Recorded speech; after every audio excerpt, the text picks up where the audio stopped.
जय जिनेन्द्र अनुश्री जी।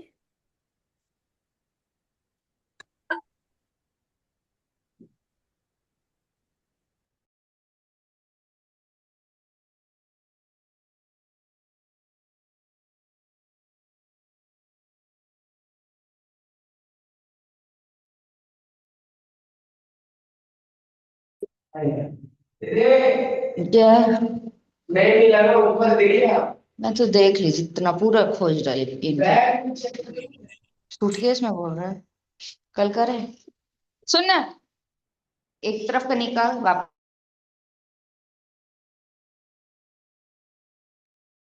नमो अर्यन्ताणं नमो सिद्धाणं नमो आयर्याणं नमो उवाचायणं नमो लोये सर्वसाहुणं एसो पंच नमकारो सर्व पाव पणासनो मंगलाणं च सर्वेसिं परमं हवै मंगलम्। हो आचार्य भगवान, अहो उपाध्याय भगवान, आप श्री जी ज्ञान के महासागर हैं। आप हमें अप्रत्यक्ष अनुज्ञा पूर्वक आशीर्वाद प्रदान करें, जिससे हम इस अपूर्व ज्ञान को ग्रहण धारण एवं वितरण करने में समर्थ बने। आप श्री जी की महती कृपा होगी। सभी से सादर जय जिनेन्द्र। जय जिनेन्द्र दी। लास्ट क्लास में हमने जय। प्रथमोपशम देखा था और शायिक समयत्व का रिवीजन करा था। आज हम द्वितीयोपशम का देख लेते हैं।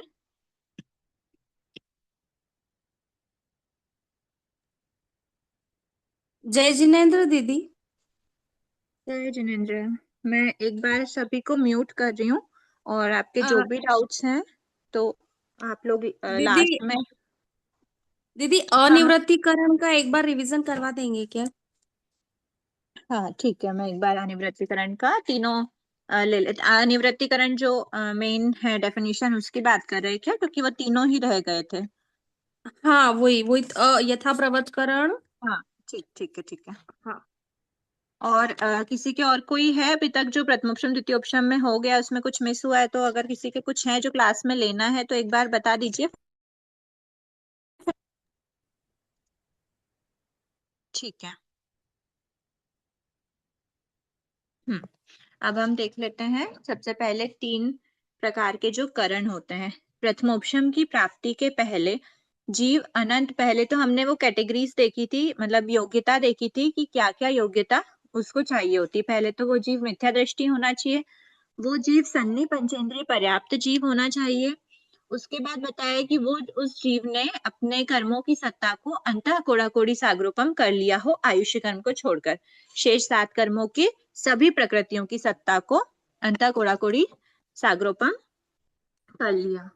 और फिर एक और क्या था, ठीक है, अनादि मिथ्या दृष्टि की हम बात कर रहे हैं, वही बात है कि वो जीव मिथ्या दृष्टि होना चाहिए, सन्नी पंचेंद्रिय पर्याप्त, बस यही थे शायद पॉइंट्स, है ना। हम्म। ठीक है, अब हम देखते हैं कि जब ये योग्यता पाता है जीव, उसके बाद वो अनंत गुण विशुद्धि, उसके हर समय प्रति समय अनंत गुण।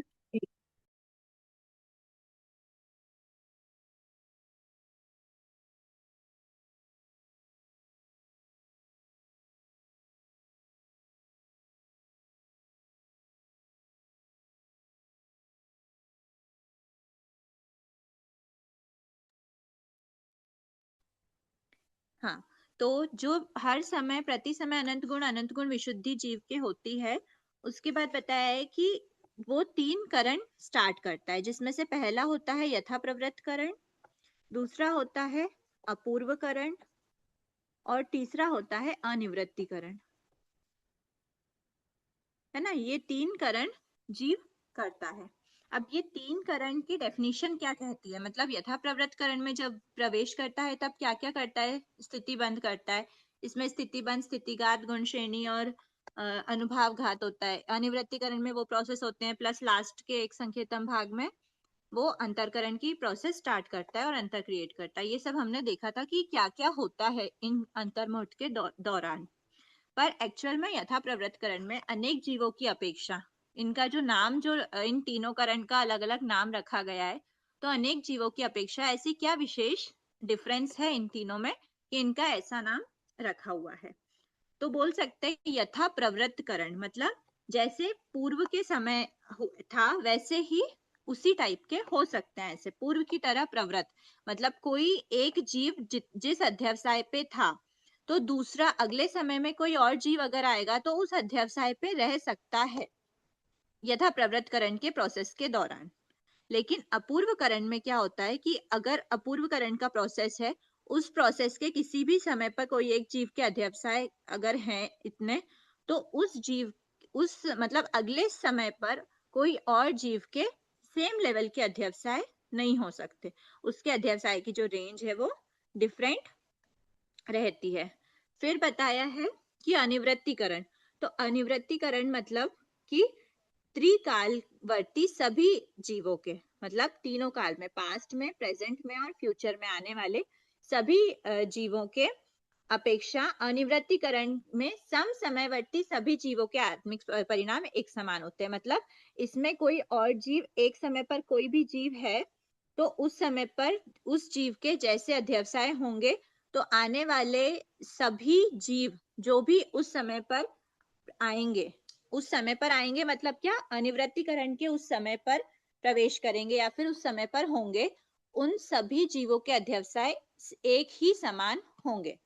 अनिवृत्तीकरण, निवृत्ति मतलब भिन्नता, तो जिस प्रोसेस में, जिस करण में भिन्नता नहीं होती, सभी जीवों के अध्यवसाय जो है वो समान होते हैं, उसको बोलते हैं अनिवृत्तीकरण। ठीक है, अब एक बार हम डेफिनेशन से देख लेते हैं।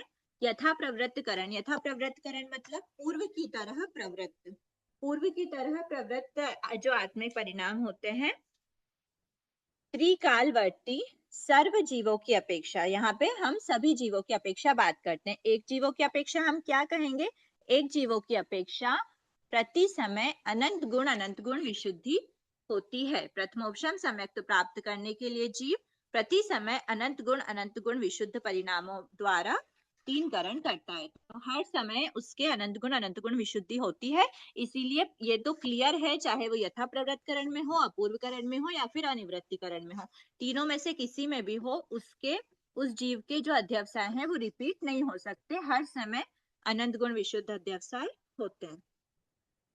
तो यथा प्रवृत्तकरण में और तीनों ही करण में समुच्चय रूप में बताया, मतलब सभी जीवों की, सर्व जीवों की अपेक्षा, त्रिकालवर्ती मतलब पास्ट में, प्रेजेंट में और फ्यूचर में, त्रिकालवर्ती सर्व जीवों की अपेक्षा यथा प्रवृत्तकरण के पूर्ववर्ती समय में, मतलब जैसे मान लो कि फर्स्ट समय की हम बात कर रहे हैं कि पहले समय में जो आत्मिक परिणाम है उनमें से दूसरे आदि समय में भी होते हैं। इसका मतलब क्या हुआ कि कोई और जीव अगर उस समय पर आएगा तो पॉसिबिलिटी है कि उस जीव के वैसे अध्यवसाय हों जो लास्ट टाइम के जीव के, लास्ट टाइम के या अनादिकाल से कोई भी जीव उस समय पर हो यथा प्रवृत्तकरण के, तो उनके भी वैसे थे, और जो आने वाले समय में भी जो जीव यथा प्रवृत्तकरण करेंगे तो उस समय पर भी उनके वैसे अध्यवसाय हो सकते हैं।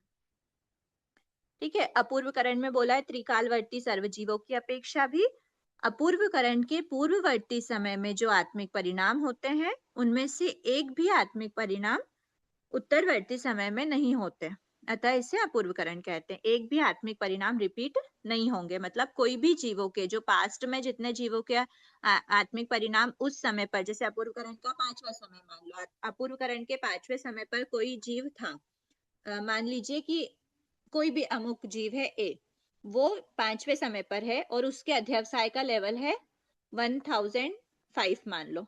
ठीक है, तो 1005 पे अगर कोई है तो नेक्स्ट समय पर कोई बी जीव अगर 5वें समय पर आएगा, मान लो कितना टाइम, कुछ भी टाइम मान लो कि 50 वर्ष बाद कोई जीव इस पे आया, कितने अगले समय पे भी आ सकता है, बहुत लंबे टाइम के बाद भी आ सकता है, मतलब 5th समय पर अपूर्वकरण का 1st, 2nd, 3rd, 4th और ये 5th समय आया। 5th समय पर जीव ए के अध्यवसाय अगर 1005 लेवल के थे तो जीव बी के अध्यवसाय 1005 लेवल के नहीं हो सकते, वो अलग होंगे, मान लो वो 1010 हो गए, ऐसा मान लो, बट होंगे जो भी है वो नहीं, यहाँ पे पॉसिबिलिटी है कि वो अध्यवसाय रिपीट हो। और ये भी जो होता है, कोई एक जीव है, ऐसा एक जीव तो एक ही लेवल के अध्यवसाय पे रहेगा, क्योंकि एक समय पर जीव का एक ही अध्यवसाय होगा। लेकिन कोई भी जीव मतलब जब ये जो एक समय की बात करते हैं तो एक समय के लिए अपूर्वकरण और यथाप्रवृत्तकरण में एक पूरी रेंज होती है। मान लो कोई, यहाँ पे हम अगर फिफ्थ समय की बात करें तो फिफ्थ समय में 5 जीव हैं, ए बी सी डी और ई। कोई 5 जीव हैं, पांचों जीव कोई तो 10 पे है, कोई 15 पे है, कोई 20 पे है।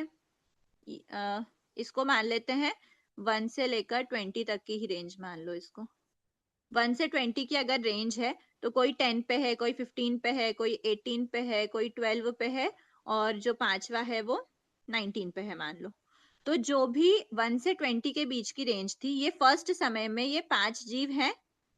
फर्स्ट समय मतलब कोई भी एक अमुक समय की हम बात करते हैं, उसमें यथा प्रवृत्तकरण का 5वां समय है। तो इस समय पर A B C D E F सभी जीव हैं।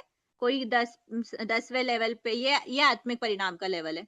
कोई 10वें लेवल पे, कोई 12वें पे, कोई 15 पे, कोई 18 पे, कोई 19 पे, ऐसे 5 लेवल पे ए बी सी डी ई 5 जीव हैं।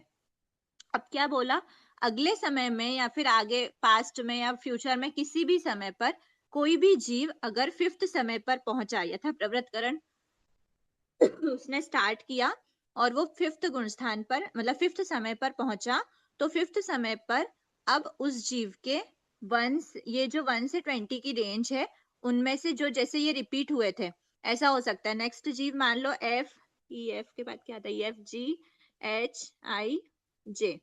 तो ये जो नेक्स्ट 5 जीव हैं, इन 5 जीवों में कुछ के तो एफ वाले के मान लो 10 हो गए, जी वाले के 18 हो गए, एच वाले के 19 हो गए, आई वाला जो था वो 22 पे आ गया मान लो, और जो जे वाला था वो 25 पे आ गया। ऐसे हमने ले लिया, मतलब कुछ तो रिपीट हो गए, पूर्ववर्ती जीवों के कुछ रिपीट हो गए और कुछ न्यू भी ऐड हो गए। ऐसी बात होती है यथा प्रवृत्तकरण में। पर जब अपूर्वकरण में जीव प्रवेश करते हैं तो ए बी सी डी ई ये पांचों ही हैं, और ये पांचों मान लो वापस इसी एग्जाम्पल को एक बार लेके चलते हैं, तो ये पांचों ही अगर फिफ्थ समय में 10, 12, 15, 18, 19 इन इन लेवल्स पे हैं, तो अगले समय में या पास्ट में या फ्यूचर में जो भी नेक्स्ट 5 जीव इस पांचवें समय पर होंगे अपूर्वकरण के, उनका किसी का भी 10, 12, 15, 18, 19 रिपीटेड नहीं होगा। वो सभी इस पूरी रेंज में से कोई भी एक ना लेके यहाँ वो नेक्स्ट रेंज में आएंगे। 22, अब जैसे 20 to 25 था, ये भी नहीं होगा क्योंकि ये पूर्ववर्ती का रिपीट हो चुका है अगर हम बात करें तो इसमें क्या होगा, तो वो पूरी रेंज छोड़ के मान लो अब वो उसकी रेंज हम ले लेते हैं अपूर्वकरण के लिए, वो रेंज हो गई 100 से 120 की। तो अब जो नेक्स्ट 5 जीव है, वो नेक्स्ट 5 जीव की रेंज होगी क्या होता है 112 ले लेते हैं, 115 ले लेते हैं, 116 ले लेते हैं, 117 जो भी लेना है, 111 जो भी हमको लेना है, बट इसमें एक भी रिपीटेड नहीं होंगे, सभी न्यू होंगे। ये होता है अपूर्वकरण।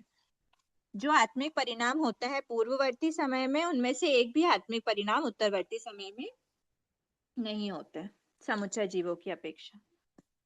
अब अनिवृत्तीकरण में क्या होता है, तो अनिवृत्तीकरण में जितने भी जीव आएंगे, इसमें कोई रेंज वाली बात नहीं होती। जैसे ए बी सी डी ई सभी 5 जो जीव हैं, सभी फिफ्थ समय पर आए अगर, तो सभी के लिए वन एंड ओनली मान लो 1105 नंबर का लेवल है कोई अध्यवसाय का, तो सभी जीवों के लिए 1105 का ही लेवल होगा। अभी A B C D E present वाले हो या फिर पास्ट वाले हो या फ्यूचर वाले हो सकता है कि ए पहले आया, डी वाला बाद में आया, ई वाला पहले और पहले आके चले गया हो, ऐसा। तो ये बताया है तीनों की डेफिनेशन। समसमयवर्ती सभी जीवों के जो भी इस समय पर होंगे, उन सभी जीवों के आत्मिक परिणाम एक समान होते हैं, अर्थात उनके परिणामों में भिन्नता नहीं होती, उसको बोलते हैं अनिवृत्तीकरण। ठीक है, अब हम देख लेते हैं द्वितीय ऑप्शन।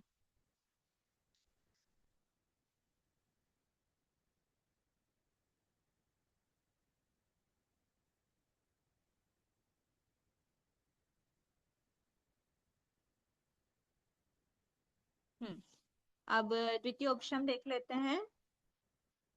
हमने प्रथम ऑप्शन देख ही लिया था, ये एक्सप्लेनेशन सब है जो आप एक बार रीड आउट कर लेना, बाकी लगभग हो गया है। ठीक है, ये ध्यान में रखना। अच्छा, इसको अब देखना है ना, हम श्रेणी आरोहण की बात करते हैं हम द्वितीय उपशम की। द्वितीय उपशम सम्यक्त्व जो है वो उपशमक श्रेणी से उसका रिलेशन है। जैसे ही जीव द्वितीय उपशम सम्यक्त्व प्राप्त करता है, मतलब वो ही जीव द्वितीय उपशम सम्यक्त्व प्राप्त करेगा जिसको उपशम श्रेणी का आरोहण करना है। तो द्वितीय उपशम सम्यक्त्व में होता क्या है, तो D3 का तो इसमें उपशम रहता है, और प्रथमोपशम में हमने A4 का क्षयोपशम बोला था, लेकिन द्वितीय उपशम में A4 का क्षय रहता है। और क्षय रहता है, द्वितीयोपशम की अवस्था में भी क्षय रहता है, प्लस द्वितीयोपशम को जो प्राप्त करना है, द्वितीयोपशम जिसको प्राप्त करना है, जो द्वितीयोपशम प्राप्ति की प्रोसेस करेगा, उसके भी A4 का क्या रहता है, क्षय ही रहता है। वो 24 प्रकृतियों की सत्ता वाला ही होता है। मोहिनी कर्म की टोटल 28 प्रकृतियों में से उसके 4 अनंतानुबंधी चतुष्क की सत्ता नहीं होती, उसका क्षय किया हुआ होता है। ये पोल में भी एक क्वेश्चन आया था कि क्या क्या संभव है ऐसा करके, कि प्रथमोपशम सम्यक्त्व का जो फर्स्ट समय है, मतलब प्रथमोपशम समय फर्स्ट समय नहीं था, जनरली वो पूरी की बात की गई थी क्वेश्चन में। प्रथमोपशम सम्यक्त्व में A4 का क्षयोपशम नहीं, A4 का क्या लिखा था उसमें, उदय लिखा था, ऐसा लिखा था, हाँ वो क्वेश्चन ऐसा था, प्रथमोपशम सम्यक्त्व से पूर्व A4 का क्षयोपशम। तो प्रथमोपशम सम्यक्त्व के दौरान तो A4 का क्षयोपशम रहता ही रहता है ना, लेकिन प्रथमोपशम सम्यक्त्व के पूर्व में A4 का उदय रहता है, वहां पे क्षयोपशम नहीं होता। मतलब इसीलिए उसको हमने संभव में नहीं लिया था कि ऐसा संभव नहीं हो सकता। प्रथमोपशम में A4 का क्षयोपशम होता है, लेकिन प्रथमोपशम से पूर्व A4 का उदय रहता है। बट जब हम द्वितीयोपशम की बात करते हैं, तो द्वितीयोपशम के दौरान तो A4 का क्षय होता ही है, क्षय की ही अवस्था है। D3 का उपशम और A4 का क्षय, वही द्वितीयोपशम कहलाता है। लेकिन द्वितीयोपशम प्राप्ति से पूर्व भी जब उसकी योग्यता की हम बात करते हैं, तो कौन सा जीव करेगा, जिसके A4 का क्षय होगा। मतलब द्वितीय उपशम की प्राप्ति, अगर आपसे पूछ रहा है कि द्वितीय उपशम की प्राप्ति से पूर्व A4 का क्षय हो सकता है क्या, मतलब संभव है क्या, तो बोलेंगे डेफिनेटली है। क्यों, क्योंकि वो ही जीव ये उपशम श्रेणी मतलब जो द्वितीय उपशम की प्राप्ति करेगा, जो जीव A4 का क्षय किया हुआ होगा। तो ये बात ध्यान में रखना, प्रथमोपशम की प्राप्ति से पूर्व A4 का क्षयोपशम नहीं होता, उसका उदय रहता है। बट द्वितीयोपशम की प्राप्ति से पूर्व, मतलब उसके दौरान भी क्षय रहता है, और प्राप्ति से पूर्व भी A4 का क्षय ही होता है। ठीक है, तो ये तो एक योग्यता की हमने बात कर ही ली। और दूसरी योग्यता, तीसरी क्या है, बाकी सब हम देख लेते हैं। फिर एक योग्यता कहती है कि जो द्वितीयोपशम है, द्वितीयोपशम कब है, जनरली 8, 9, 10 की अवस्था उपशम श्रेणी की होती है। जिसको ये उपशम श्रेणी का आरोहण करना है, वो ही जीव द्वितीयोपशम की प्राप्ति करेगा। मतलब इससे पहले क्या आता है, 7 और 6। तो छठे सातवें गुणस्थानवर्ती जो क्षयोपशमिक सम्यक दृष्टि होते हैं, क्योंकि क्षयोपशम सम्यक्त्व में सम्यक वेदनी का क्या रहता है, उदय रहता है। और मैंने बताया था कि सम्यक वेदनी एक हेल्प मतलब हेल्पर है। हेल्पफुल किस लिए होता है, ये शपक श्रेणी या उपशमक श्रेणी अगर जीव को चढ़ना है, तो वो जीव के सम्यक वेदनी का उदय होता है, और उसके बाद फिर जब जीव आरोहण करता है, तो उस समय पर उसका उदय नहीं होता। उसको मतलब उसको उदय करके उसकी प्रकृति को हटा करके ही क्या करता है, वो शपक श्रेणी उपशमक श्रेणी करता है। तो सम्यक वेदनी का उदय रहता है, तो कौन से सम्यक्त्व की प्राप्ति होती है, तो बताया है क्षयोपशमिक सम्यक्त्व की ही प्राप्ति होती है। मतलब अगर कोई भी जीव शपक श्रेणी या उपशमक श्रेणी चढ़ता है, तो वो जीव के श्रेणी आरोहण 8, 9, 10 में जाने से पहले सातवें से छठे सातवें गुण स्थान से 8वें में जाता है। तो मतलब 7वें से ही जाता है, और जो द्वितीय उपशम की प्राप्ति वाला है वो छठा सातवां बोलते हैं। तो छठे सातवें गुणस्थानवर्ती जो रहते हैं संयत, उनके क्षयोपशमिक सम्यक तो होना चाहिए, सम्यक वेदनी का उदय रहता है। फिर वो आगे की प्रोसेस करते हैं श्रेणी आरोहण की। ठीक है, तो ये हो गया पहली क्या योग्यता होनी चाहिए कि वो सम्यक वेदनी का उदय, मतलब क्षयोपशमिक सम्यक्त्वी होना चाहिए। कौन सा क्षयोपशमिक सम्यक्त्वी, छठे सातवें गुण स्थान वाला संयत। जो संयत होगा वो ही श्रेणी का आरोहण कर सकता है। ठीक है, तो छठे सातवें गुण स्थान वर्ती संयत है, वो क्षयोपशमिक सम्यक दृष्टि है। ठीक है, फिर नेक्स्ट बता रहे हमने एक तो देख ही लिया कि A4 का क्या होना चाहिए, क्षय होना चाहिए। A4 उसके सत्ता में, आत्मा में नहीं होना चाहिए ऐसा जीव, उनकी सत्ता मोहिनी कर्म की 28 में से ओनली 24 की ही सत्ता बची हो। फिर बताया है कि अगर वो जीव ने आयुष्य का बंध किया हुआ है तो पहली बात तो वो अबद्धायु हो, कोई भी श्रेणी आरोहण करना है तो वो अबद्धायु एक योग्यता होती ही होती है। अबद्धायु है मतलब आप कोई भी श्रेणी का आरोहण कर सकते हो। पर अगर आपने श्रेणी आरोहण आपको करना है या फिर द्वितीयोपशम की प्राप्ति, अभी श्रेणी आरोहण की बात नहीं करते हुए हम सिर्फ द्वितीयोपशम की प्राप्ति की बात करते हैं, क्योंकि शायिक सम्यक्त और शपथ श्रेणी दोनों डिफरेंट चीज होती है, तो उसमें आप कंफ्यूज हो जाओगे। क्योंकि द्वितीयोपशम की प्राप्ति के बाद तो डेफिनेटली उपशमक श्रेणी चढ़ते ही चढ़ते हैं, पर शायिक सम्यक्त की प्राप्ति के बाद शपथ श्रेणी चढ़ते हैं, डेफिनेटली ऐसी बात नहीं होती। इसलिए अभी हम श्रेणी आरोहण वर्ड ना यूज करते हुए अभी हम सिर्फ द्वितीयोपशम सम्यक्त प्राप्ति की प्रोसेस को देखते हैं। तो वो जीव अबद्धायु होना चाहिए। उसके बाद अगर अबद्धायु नहीं है, अगर उसने आयु का पहले से बंध किया हुआ है, तो वो जीव, वो जो आयुष्य है वो वैमानिक देवायु ही बद्ध हो, वैमानिक देवों की ही आयु का उसने बंध किया हुआ हो पूर्व में। और अगर उसने मनुष्य की आयुष्य का बंध किया है, अगर उसने तिर्यंश आयु का बंध कर रखा है, अगर उसने नरक गति की आयु का बंध कर रखा है, तो वो जीव द्वितीयोपशम सम्यक्त प्राप्त नहीं कर सकता। इसीलिए ध्यान रखना कि अगर द्वितीयोपशम सम्यक्त्व है और काल कर गया तो डेफिनेटली उसके पास द्वितीयोपशम सम्यक्त्व तो मनुष्य गति का है। ठीक है, मनुष्य गति आयुष्य बंध नहीं है, भुज्यमान आयु मनुष्य गति चल रही, मनुष्य आयु चल रही है, पर मनुष्य गति में होने के बाद वो डेफिनेटली वैमानिक में ही जाता है काल करके, द्वितीयोपशम अवस्था में, द्वितीयोपशम सम्यक्त्वी अवस्था में। इसीलिए हम जब चार्ट में हमने बनाया था तो तिर्यंश गति में हमने नहीं लिया था, नरक गति में हमने नहीं लिया था, और मनुष्य गति में हमने अपर्याप्त का भेद नहीं लिया था, क्योंकि कोई भी काल करके नहीं जाता। पर्याप्त का ही लिया था, वो भी हमने सिर्फ इसी भव की अपेक्षा, जो भुज्यमान आयु है जिसमें श्रेणी आरोहण कर रहा है उस भव की फिर वैमानिक में अपर्याप्त और पर्याप्त दोनों के भेद लिए हुए हैं।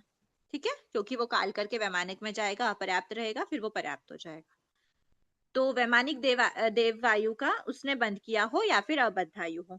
उसके बाद वो जीव डेफिनेटली चरम शरीरी, अगर वो अबद्धायु है और उपशमक श्रेणी चढ़ा तो भी वो अवरोहण के पश्चात डेफिनेटली आयुष्य का बंध करेगा ही करेगा। पर अगर जीव कोई शपक श्रेणी चढ़ता है तो शपक श्रेणी वाला जो अबद्धायु अगर है तो मतलब उसका चरम शरीरी ही है, उसका अगले भव की जो आयु है वो नहीं बांधी हुई है। मतलब शायिक सम्यक्त प्राप्ति के लिए भी जो हम बोलेंगे कि अगर अबद्धायु है तो उसके बाद फिर वो डायरेक्ट शपक श्रेणी ही चढ़ता है, फिर वो उसका चरम भव ही कहलाएगा। ठीक है, चलो अभी कंफ्यूज मत हो, अभी बस इतना ही देखना कि अबद्धायु है, अबद्धायु हो या फिर वैमानिक देव की आयु बंद हो। वैमानिक देव की आयु बंद है तो डेफिनेटली हमको पता है कि वो जीव वैमानिक आयु बांधेगा, लेकिन अगर वो अबद्धायु है तो अवरोहण के पश्चात भी वो अगले गति में जाएगा ही, मतलब उसके बाद वो आयुष्य बंद करते ही है, अगला भव करता ही करता है, मतलब ये उसका चरम भव नहीं है। तो इसीलिए हमने बताई कि वो अचरम शरीरी जीव है, अचरम शरीरी जीव। फिर नेक्स्ट योग्यता है कि वो सहनन कौन सा होना चाहिए, तो श्रेणी आरोहण के लिए वज्र ऋषभ नारद सहनन होना कंपलसरी है, चाहे उपशमक श्रेणी चढ़ रहे हो या ऋषभ श्रेणी ऋषभ क्या शपक श्रेणी चढ़ रहे हो, वज्र ऋषभ नारद सहनन होना कंपलसरी है श्रेणी आरोहण के लिए। तो वज्र ऋषभ नारद सहनन, और फिर A4 का क्षय होना अबद्धायु या फिर वैमानिक देव बद्धायु है, शायोपशमिक सम्यक दृष्टि है, छठा सातवां गुण स्थानवर्ती संयत है। ये तो हो गई योग्यता की बात। फिर हम देख लेते हैं प्रोसेस। ठीक है, तो प्रोसेस में बस इतना ही बताया, द्वितीयोपशम सम्यक्त की प्राप्ति कब होती है जीव के, तो जब जैसे ही जीव ने द्वितीयोपशम सम्यक्त की प्राप्ति के लिए जो भी 3 करण करे हैं, ये सब जो है अभी आप खुला करके इतना दिया हुआ नहीं है, हो सकता है कि आगे और डिटेल में आ जाए तो हमको वो बात एकदम खुले में पता चले। अभी बस इतना बताया कि अब क्या करना है, हमारा उद्देश्य क्या है द्वितीयोपशम में, हमको D3 का क्या करना है, उपशम करना है ना, क्योंकि ऑलरेडी हमारे पास A4 का क्षय तो किया ही हुआ है, ऑलरेडी हमारे पास है ये वाला टास्क। तो अब हमको करना क्या है, हमको D3 का उपशम करना है। तो D3 का उपशम करना है। उपशम अगर हमको करना है, उपशम मतलब उसका उदय रोकना है, पर वो सत्ता में होनी चाहिए। ठीक है, तो सत्ता में है बट अभी उसका उदय नहीं है, तो उसका अगर हमको उपशम करना है तो उपशम कब होता है, अगर कोई भी प्रकृति किसी पर्टिकुलर टाइम के लिए वो उदय में नहीं है, मतलब उसमें कोई भी प्रदेश नहीं है। यहाँ पे प्रदेश थे उसके, बाद में भी प्रदेश है, पर कोई भी प्रकृति अगर उदय में नहीं है, चलो ये तो पास्ट हो गई मान लो। अब जीव इस समय पर आया, अब इस समय पर जब जीव आया तो इस समय पर उसके कोई भी प्रदेश नहीं थे, मतलब उदय में नहीं है, कुछ भी एक भी प्रदेश नहीं है, मतलब वो प्रकृति उदय में नहीं है। लेकिन उसके आत्मा में, ये तो फर्स्ट समय है, सेकेंड, थर्ड, फोर्थ, फिफ्थ ऐसे लेकर के, मान लो सिक्स्थ, सेवंथ ऐसे करके, एट्थ, नाइन्थ, टेंथ ऐसे देख लेते हैं। तो फोर्थ से टेंथ समय तक में तो वो प्रदेश है आत्मा में, लेकिन फर्स्ट, सेकेंड, थर्ड समय के लिए क्या हो गए, वो कोई भी प्रदेश नहीं है जिनकी स्थिति एक समय की हो, 2 समय की हो, 3 समय की हो। मतलब फर्स्ट समय, सेकेंड समय, थर्ड समय कोई भी प्रदेश आत्मा से बाहर नहीं निकलेंगे। तो अगर नहीं निकलेंगे मतलब उदय नहीं है, पर फ्यूचर के लिए है, 4, 5, 6, 7, 8, 9, 10 वाला जो समय आएगा उस समय पर वो प्रदेश बाहर निकल सकते हैं। मतलब सत्ता में तो है आत्मा के, बट करेंटली उदय में नहीं है। तो ये होता है उपशम। तो जब हमको ऐसा उपशम की अवस्था लानी है, तब हमको क्योंकि जब भी किसी स्थिति बंद हम करते हैं, तो किसी भी स्थिति का जब हम बंद करते हैं, उसका अबाधा काल हटा के बाकी जितनी, जैसे हमने 70 कोड़ा कोड़ी सागरोपम की स्थिति की बात करी है, अगर उसका बंद किया है तो वो ये क्या बोलते हैं, अबाधा काल प्लस 1 समय, 2 समय, 3 समय से लेकर पूरा 70 कोड़ा कोड़ी सागरोपम तक क्या करता है, सभी जगह प्रदेशों का अरेंजमेंट करता है, पूरा 70 तक सभी जगह रहता है, मतलब हर समय में वो उसके प्रदेश रहते हैं। पर अगर हमने कंटिन्यू डाल रखे हैं और किसी एक समय के लिए हमको उदय रोकना है, तो हमको क्या करना पड़ेगा, अंतर करना पड़ेगा। जब हम अंतर क्रिएट करते हैं तभी वो प्रदेश उस ड्यूरेशन के लिए हमारे आत्मा में उदय में नहीं आएंगे। तो जब ये अंतर बनाना है, तो इस अंतर के लिए हमको इस पूरे पार्ट में जितने प्रदेश थे उनको खाली करना पड़ेगा। तो खाली करने के बहुत सारे प्रोसेस होते हैं, कुछ तो इधर जाते हैं, कुछ इधर जाते हैं, या फिर अगर इधर और इधर दोनों तरफ नहीं जा सकते तो वो भाग जाते हैं, मतलब किसी और प्रकृति में चले जाते हैं। बट ये प्रदेश खाली डेफिनेटली होते हैं। इन प्रदेशों को खाली करने की प्रोसेस कहलाती है अंतरकरण।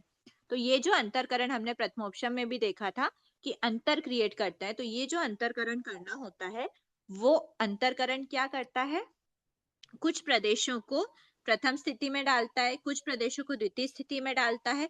और अगर वो प्रकृति, मतलब ऐसा रूल होता है अंतरकरण वगैरह के लिए कि जब अगर अंतरकरण करना है तो जितनी भी जो भी बध्यमान रहती है, चलो अच्छा वो कंफ्यूज हो गया, आप उसको अभी रिवीजन के हिसाब से नहीं करते हैं, बस इतना देख रहे हैं अभी कि हमको ये जो प्रदेश है इनको खाली करना। अब ये प्रदेश कहीं भी जाए, या तो प्रथम स्थिति में जाए या द्वितीय स्थिति में जाए, या फिर वो संक्रमण के द्वारा दोनों, मतलब एक तो बध्यमान प्रकृति होती है, एक उदयमान होती है, और अगर उसका बंध भी नहीं हो रहा, उदय भी नहीं हो रहा, तो वो पर प्रकृति में संक्रमित होती है, मतलब स्वजातीय दूसरी प्रकृति में उसका संक्रमण होता है। तो वही बात हम सम्यक मिथ्यात्व वेदनी, सम्यक वेदनी, 3 प्रकृति हमारे पास। D3 का उपशम करना है हमको, 3 प्रकृतियों का उपशम करना है। तो क्या बताया, एक बार के लिए हटा देते हैं। उपशम अगर हमको करना है, हमारे पास 3 प्रकृति हैं, ठीक है, इनका एक जैसा लेवल बनाते हैं। अब बस इसमें बना रहे हैं, वो अंतर कहाँ से कहाँ तक बना रहे हैं ये हमको बताया गया है ना। तो अंतर कहाँ से बनाना है, अंतर हमारा अंतर मुहूर्त तक के लिए ही होगा। अंतर जो भी होगा वो अंतर मुहूर्त तक ही हम क्योंकि कोई भी प्रकृति का अंतर मुहूर्त से ज्यादा उपशमन नहीं किया जा सकता। ये हमारी मिथ्यात्व वेदनी है, ये हमारी सम्यक मिथ्यात्व वेदनी है और ये हमारी सम्यक वेदनी है। ठीक है, अब हमारा सम्यक वेदनी का ही उदय है, बिकॉज शायोपशमिक सम्यक दृष्टि जीव है। तो सम्यक वेदनी जो है ना, इसके अलावा मिथ्यात्व वेदनी और सम्यक मिथ्यात्व वेदनी में अंतर क्रिएट करना। अभी हम कहाँ पर हैं? इस समय पर है, मान लो। ठीक है, तो इस समय पर है, इस समय पर है, इस समय पर, ये तीनों एक ही समय है, क्योंकि एक ही समय पर हमारे पास आत्मा में तीनों प्रकृतियों की सत्ता है। इसका उदय चल रहा है, इनका उदय नहीं है। ठीक है, अब क्या बताया? अब बताया है कि जब हम अंतर क्रिएट करते हैं, इस समय पर हम मान लो अंतरकरण का प्रोसेस चल रहा है हमारा, तो इस समय पर है, अब हमको अंतर क्रिएट करना है, तो हमारे पास अभी ये पूरा पूरा पूरा फील्ड है। ठीक है, ये भी पूरा है, ये भी पूरा है, क्योंकि सबकी तीनों की सत्ता है हमारे पास। अब हमने क्या करा, इस समय पर जब हमको अंतर क्रिएट करना है, तो अंतर हमारा अंतर्मुहूर्त काल के लिए होगा। पर वो अंतर्मुहूर्त काल कैसे होगा? प्रथमोपशम में तो हमने क्या कहा था कि प्रथमोपशम में ये हमारा उदय समय अगर है और अंतरकरण हम कर रहे हैं, तो अनिवृत्तिकरण के लास्ट समय के बाद वाला जो अंतर्मुहूर्त का काल होता है, उस काल में हम क्या कर देते हैं? अंतर क्रिएट कर देते हैं। तो ये जितने भी थे, इसमें यहाँ भी प्रदेश थे, यहाँ भी थे, यहाँ भी थे, सब जगह प्रदेश थे, है ना? तो सब जगह के प्रदेश में से हमने जो अनिवृत्तिकरण एंड हुआ, उसके बाद का जो एक अंतर्मुहूर्त का काल था, वो सभी प्रदेशों को हमने वहां से हटा दिया और प्रथम स्थिति में या द्वितीय स्थिति में डाल देते हैं। ये हमने देखा था। उसमें तो हमको पता चला कि नीचे की जो बाउंड्री है वो क्या है? अनिवृत्तिकरण का लास्ट समय। उसके बाद से फिर एक अंतर्मुहूर्त के लिए अंतर क्रिएट हो जाता है। पर यहाँ पर क्या होगा? हमारे पास यहाँ पर अनिवृत्तिकरण और ये ऐसी कोई बात नहीं कही गई है, तो तीनों प्रकृति के लिए एक समान नहीं होगा। तो क्या होगा? ये अगर हमारा अंतरकरण का समय है, तो हम किस में करेंगे? तो हम करेंगे इस उदय समय से लेकर, मतलब इसमें ऐसा करेंगे कि ये हमारा अंतरकरण चल रहा है, ये भी अंतरकरण का समय, और मान लो ये अंतरकरण को कंप्लीट होने में इतना टाइम लगता है। ठीक है, सब में इतना ही ले लेते हैं। ये अंतरकरण को कंप्लीट होने में इतना टाइम लगेगा, मतलब ये जो काल है, इस पूरे काल पे जब जीव जितने भी समय होंगे, जब इस काल को कंप्लीट करके जब लास्ट समय पे आएगा, तब उसका जो बीच में जो भी अंतर का पार्ट रहेगा, उसमें एक भी प्रदेश नहीं होंगे। तो इस ये जो समय होगा अंतरकरण का लास्ट समय, उस समय पर अंतर क्रिएट हो जाएगा। तो अंतर कहाँ से क्रिएट होगा? तो मतलब कौन से एरिया में से प्रदेश निकाले? तो बताया है कि ये जो अंतरकरण की जो प्रोसेस का लास्ट समय पर जब जीव आएगा, मतलब इतना तो पास्ट हो चुका है, अब ये सब का हमको नीड नहीं है। ठीक है, ये तो हमारी आत्मा आगे बढ़ चुकी है, इतना अंतरकरण का लास्ट समय आया। तो अंतरकरण के लास्ट समय के बाद एक आवलिका का काल शेष बचा। एक आवलिका का काल मिथ्यात्व वेदनी का शेष बचा, एक आवलिका का काल सम्यक मिथ्यात्व का शेष बचा, और एक आवलिका से ज्यादा, मतलब एक अंतर्मुहूर्त का काल सम्यक वेदनी का शेष बचा। तो इतना काल शेष बचा है अंतरकरण के लास्ट समय के बाद। इतने काल में ये एक अंतर्मुहूर्त, ये एक आवलिका और ये एक आवलिका, उसके बाद से लेकर अंतर्मुहूर्त तक का जो काल है, ये सभी अभी प्रदेश है ना? तो इसके बाद से अंतर्मुहूर्त, यहां से लेकर यहां तक का जो काल है, वो पूरा क्या है? अंतर्मुहूर्त। ये अंतर्मुहूर्त, ये द्वितीय स्थिति की जो बिगनिंग होती है, ये तीनों के लिए सेम होती है, ये भी और ये भी, है ना? तो अब क्या बताया? इतने बीच का जो भी काल है, वो काल प्रदेशों से रहित हो जाता है, मतलब ये अंतर का काल है। यहाँ पे उपशम की अवस्था होगी। ठीक है, ये हो गया। अब यहाँ पे हमें क्या पता चल रहा है कि जैसे हम प्रथम स्थिति द्वितीय स्थिति की बात कर रहे थे, तो जो प्रथम स्थिति है, अंतर के पहले की जो स्थिति होती है, वो प्रथम स्थिति कहलाती है। तो प्रथम स्थिति तो एक आवलिका बची है, और इसमें भी एक आवलिका बची है, और इसमें एक अंतर्मुहूर्त की बची है। लेकिन जो द्वितीय स्थिति थी, वो द्वितीय स्थिति सभी की इक्वली स्टार्ट हुई है इस पूरे अंतर्मुहूर्त के ड्यूरेशन के बाद। ये भी अंतर्मुहूर्त है, ये भी अंतर्मुहूर्त है, ये भी अंतर्मुहूर्त, लेकिन ये दोनों अंतर्मुहूर्त बड़े हैं और ये अंतर्मुहूर्त का काल बहुत छोटा सा है। क्योंकि यहाँ पर एक आवली का ही मतलब एक आवली का काल ही प्रथम स्थिति छोड़ के अंतर क्रिएट कर दिया गया, यहाँ पर एक अंतर्मुठ की प्रथम स्थिति छोड़कर अंतर क्रिएट करा गया। उसके बाद ये तीनों की द्वितीय स्थिति रहती है। अब क्या हुआ, जब हमने ये क्रॉस किया, यहाँ पर भी मतलब इन दोनों का तो वैसे भी उदय नहीं चल रहा था, उदय किसका चल रहा था, ओनली सम्यक वेदनी का। तो जब इनका उदय नहीं था, हम एक समय इसमें आगे बढ़े, तो पास्ट होता गया, एक समय पास्ट होता गया। और जब हम इस समय पर आए, मिथ्यात्व में अंतर में प्रवेश किया, मतलब मिथ्यात्व के अंतर वाले रीजियन में प्रवेश किया, सम्यक मिथ्यात्व के अंतर वाले रीजियन में प्रवेश किया, पर सम्यक वेदनी का अभी भी उदय चल रहा था इस समय पर, जब हमारा ये भी पूरा पास्ट हो गया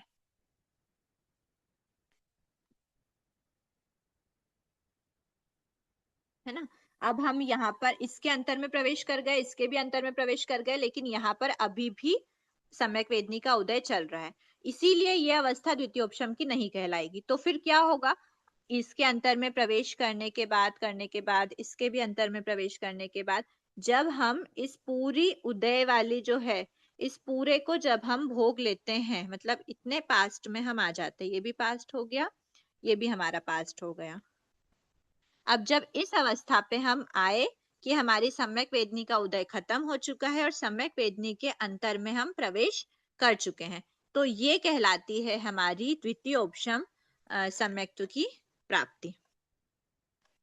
द्वितीय उपशम सम्यक्त्व हमको प्राप्त हो गया। किस समय पर हुआ, जब सम्यक वेदनी का जो अंतर्मुठ का जो काल था प्रथम स्थिति का, वो अंतर्मुठ प्रमाण प्रथम स्थिति का वेदन हमने पूरा कर लिया, और फिर हम सम्यक्त्व के जो अंतर वाला रीजियन है उसमें हमने प्रवेश किया। फर्स्ट समय में प्रवेश करते ही हमारा द्वितीय उपशम सम्यक्त्व की प्राप्ति हो गई, जीव ने द्वितीय उपशम सम्यक्त्व की प्राप्ति कर ली, और फिर उसके बाद ये पूरा अंतर्मुठ काल तक वो द्वितीय उपशम की अवस्था में रहेगा। और द्वितीय उपशम की अवस्था में पूरा अंतर्मुठ काल तक रहेगा, तब उसका D3 का उपशम होगा और A4 का क्षय रहेगा।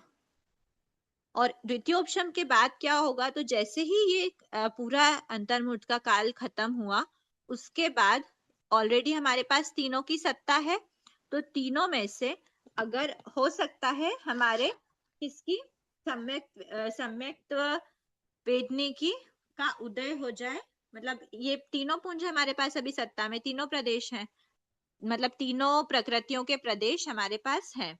तो जैसे ही ये अंतर्मुठ का काल क्रॉस हुआ, उसके बाद या तो सम्यक वेदनी का उदय हो सकता है, या सम्यक मिथ्यात्व वेदनी का उदय हो सकता है, या फिर मिथ्यात्व वेदनी का उदय हो सकता है, क्योंकि तीनों की द्वितीय स्थिति हमारे पास है, तीनों में हमारे पास क्या है, प्रदेश अवेलेबल है। चौथा ऑप्शन हमारे पास ये है कि अगर ये काल पूरा नहीं हुआ था, ये काल पूरा हो जाता तो हमारे पास तीन ही ऑप्शन थे, पर अगर ये काल पूरा नहीं हुआ और उसके पहले क्या हो गया, A4 का जो हमने क्षय किया था वो A4 का पुनः बंध स्टार्ट हो गया। अगर हमारे A4 का बंध स्टार्ट हो गया तो जीव कितने पहले, जघन्य एक समय उत्कृष्ट 6 आवली का पहले, अगर द्वितीयोपशम काल पूर्ण होने के पहले ही जघन्य एक समय उत्कृष्ट 6 आवलिका का जो काल है उसमें अगर जीव ने प्रवेश, मतलब उसमें अगर A4 का बंध स्टार्ट हो गया, तो जीव सेकंड गुण स्थान में, मतलब सासादन गुण स्थान में सासादन सम्यक दृष्टि कहला जाता है, सासादन सम्यक्त्व की प्राप्ति उसको हो जाती है। और फिर वहां से डेफिनेटली इसके बाद क्या होगा, तो इसके बाद डेफिनेटली उसकी ये वाली ही सत्ता का उदय होगा, मिथ्यात्व वेदनी की ही सत्ता का उदय होता है, मतलब प्रकृतियों का उदय होता है, क्योंकि सासादन सम्यक दृष्टि जीव नियमा मिथ्या दृष्टि बनता है सासादन का काल पूर्ण होने के पश्चात। ठीक है, पर अगर मान लो ये दोनों अवस्थाएं एक बार साइड में रखते हैं, सासादन भी एक बार साइड में रखते हैं, मान लो अब क्या हुआ, सम्यक वेदनी का, अच्छा सम्यक वेदनी का उदय हो जाएगा तो वो जीव शायोपशमिक सम्यक दृष्टि कहला जाएगा। अभी हमारे पास इसके बीच की ही अवस्था है जो हमारा उपशम का काल है। इस उपशम के काल में क्या है, हमारा D3 का तो उपशम है और A4 का क्षय है ना, ये तो हमको ध्यान में है, पर इसमें गुणस्थान कौन कौन से होंगे, क्योंकि अभी तक ये जो हम ये सब जो प्रोसेस कर रहे थे, ये गुणस्थान कौन कौन से थे, ये गुणस्थान हमारे छठे सातवें गुणस्थान थे। ठीक है, क्योंकि छठे सातवें गुणस्थान वर्ती के ही सम्यक वेदनी का उदय चल रहा है, मतलब शायोपशमिक है, और जैसे यहाँ पे प्रवेश किया वो द्वितीयोपशम की प्राप्ति हो गई। अब द्वितीयोपशम के दौरान हमने देखा था जब प्रथमोपशम की प्राप्ति हुई थी तो प्रथमोपशम के फर्स्ट समय में हमारे पास या तो 4th गुण स्थान था या फिर 5th गुण स्थान था या फिर 6th गुण स्थान 7th गुण स्थान था, और उसके बाद फिर पूरे ड्यूरेशन में 6th की भी पॉसिबिलिटी थी। तो ये तो हमने देख लिया कि इस प्रथमोपशम के दौरान गुण स्थान कौन से होंगे। अब द्वितीयोपशम की बात करते हैं, द्वितीयोपशम के दौरान कौन से गुण स्थान हो सकते हैं। तो द्वितीयोपशम सम्यक्त्व का जो अंतर्मुठ का काल है उस दौरान में अगर जीव के परिणाम शुभ रहे, मतलब पहले तो क्या होगा, द्वितीयोपशम का जो अंतर्मुठ बात तो वो उपशमक श्रेणी चढ़ेगा, तो वो 8वां 9वां 10वां गुण स्थान फिर 11वें गुण स्थान में आएगा। 11वें गुण स्थान के बाद वापिस अवरोहण होगा तो वो 10वें में आएगा, 9वें में आएगा, 8वें में जाएगा, 8वें से 7वें में जाएगा, 6ठे में जाएगा। ठीक है, यहाँ तक तो हमको प्रोसेस पता चल गई। मान लो ये पूरे इस अंतर्मुठ के दौरान ये पूरी प्रोसेस हो गई आरोहण और अवरोहण की। अब इसके बाद क्या होगा, तो इसके बाद 6ठे गुण स्थान में यदि परिणाम स्थिर रहे मतलब शुभ रहे तो उस समय पर वो जीव 6ठे गुण स्थान पर ही रह सकता है, स्थिर रह सकता है। और अगर परिणाम अशुद्ध हो गए तो वो जीव 5वां गुण स्थान या 4था गुण स्थान भी प्राप्त कर सकता है। इसीलिए द्वितीयोपशम सम्यक्त्व के ये जो ड्यूरेशन है इसमें हमने देखा प्राप्त कब कर रहा है, प्राप्त करने के बाद वो 7वें गुण स्थान में आया 10वें 10वें में आया, 9वें में आया, 8वें में आया, 7वें में आया, 6ठे में आया। 6ठे में परिणाम स्थिर है तो ठीक है, नहीं तो अशुद्ध हो गए तो 5th में भी जा सकता है, 4th में भी जा सकता है। तो ये पूरा द्वितीयोपशम के बीच में ही प्राप्त हुआ।